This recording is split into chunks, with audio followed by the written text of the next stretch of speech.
ప్రభు అయిన యేసుక్రీస్తుల వారి ప్రశస్తమైన నామంలో ఈ ఉదయకాలపు శుభములు వందనాలు తెలియజేస్తూ ఉన్నాను. మంచిదండి. ఈ ఉదయకాలం దేవుని వాక్యాన్ని చదువుకుందాం. పరిశుద్ధ గ్రంథంలో నుంచి యోహాను సువార్త 3వ అధ్యాయము 5వ వచనం. యేసు ఇట్లనెను, ఒకడు నీటి మూలముగాను ఆత్మ మూలముగాను జన్మించితేనే గాని దేవుని రాజ్యములో ప్రవేశింపలేడని మీతో నిశ్చయముగా చెప్పుచూ ఉన్నాను. దానికంటే ముందున్న వచనాన్ని కూడా చదువుకుందాం.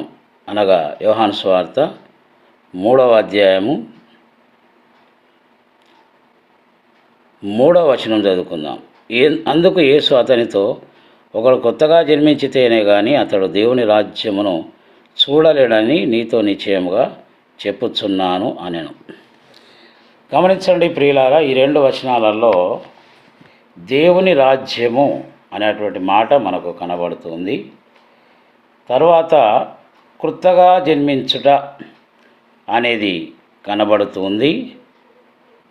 తర్వాత నీటి మూలముగా ఆత్మ మూలముగా జన్మించుట.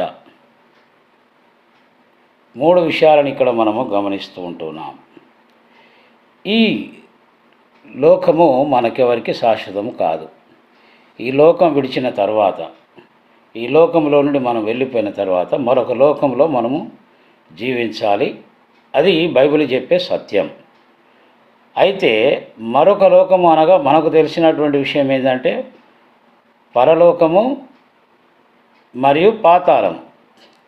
ఈ 2 స్థలాలలో ఏదో ఒక స్థలంలోనే మనలో దేవుడుంచిన జీవాత్మ నివాసం చేయవలసి ఉంది.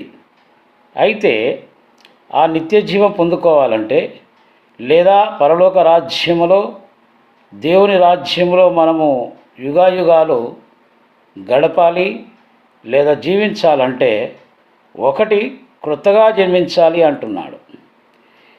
రెండవది నీటి మూలముగా ఆత్మ మూలముగా జన్మించితేనే అది సాధ్యమవుతుంది అంటున్నాడు. ఈ సంభాషణ మనకు తెలుసు. ఆనాటి యూదులకు బోధకుడుగా ఉన్నటువంటి నీకోదేముకు యేసుప్రభు వారికి మధ్య జరిగిన సంభాషణ. అప్పటికే చాలా వృద్ధుడైపోయినటువంటి బోధకునిగా నీకోదేము ఉన్నాడు, కానీ నూతన జన్మ అనుభవం ఆయనకు లేదు. అందుకని ఈ మాటలు విన్నప్పుడు ఆశ్చర్యపోయి ముసలివాడు ఎలా జన్మిస్తాడు అన్నాడు. అందుకని యేసుప్రభు అన్నాడు, నీటి మూలంగా ఆత్మ మూలంగా జన్మించితేనే అది జరుగుతుంది అన్నాడు. క్రీస్తునందు ప్రియ సహోదరి సహోదరుడా, అలాంటి అనుభవం నీకు లేకపోతే ఈరోజే దాన్ని సంపాదించుకో.